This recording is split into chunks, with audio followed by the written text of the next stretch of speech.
People on this planet right now are in survival mode.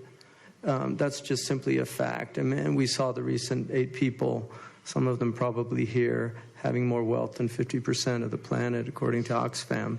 But as somebody who's lived in places where, if you look at just some of the Arab countries, you're dealing with over 25% unemployment rate, which would be a Great Depression, you know, if that was in the United States. But that's a norm in a lot of countries for males.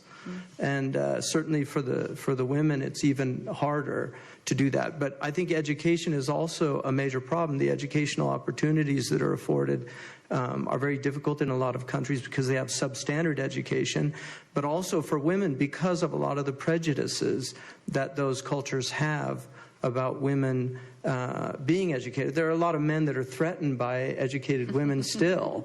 And I think, you know, in the Western countries, women are actually doing better than men in many situations. If you take a country like Saudi Arabia, and I don't know if there's any here, Saudi Arabians, but in Saudi Arabia, the women are actually doing incredibly well in education, but the opportunities are far less available for them because of the nature of the culture.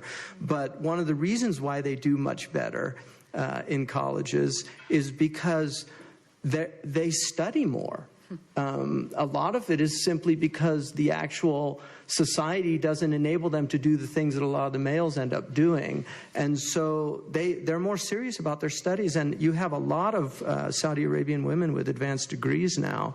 And so it's definitely changing. And these are slow, incremental changes. And I think one of the things that we have to be very wary of in the West is imposing, we have a type of Eurocentricity, ethnocentricity that's constantly imposing upon other cultures and civilizations our view of the world. When we were Christian, we went around trying to Christianize the entire planet. Now that we're postmodern, post-industrial peoples, we go around trying to tell them that you have to be neoliberal people, and you have to. So I think a lot of people feel that arrogance that comes from us. So I think we have to be very careful. One of the things that Jonathan Haidt points out in The Righteous Mind, he's here, by the way, in a very important book. One of the things he points out, he calls the weird cultures: Western, educated, industrial, rich, and democratic. And the weirder you are, the more judgmental you are about a lot of other cultures.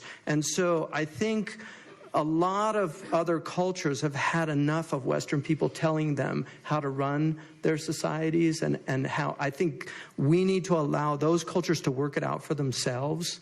And it's going to take some time and some humility from our perspective in the West.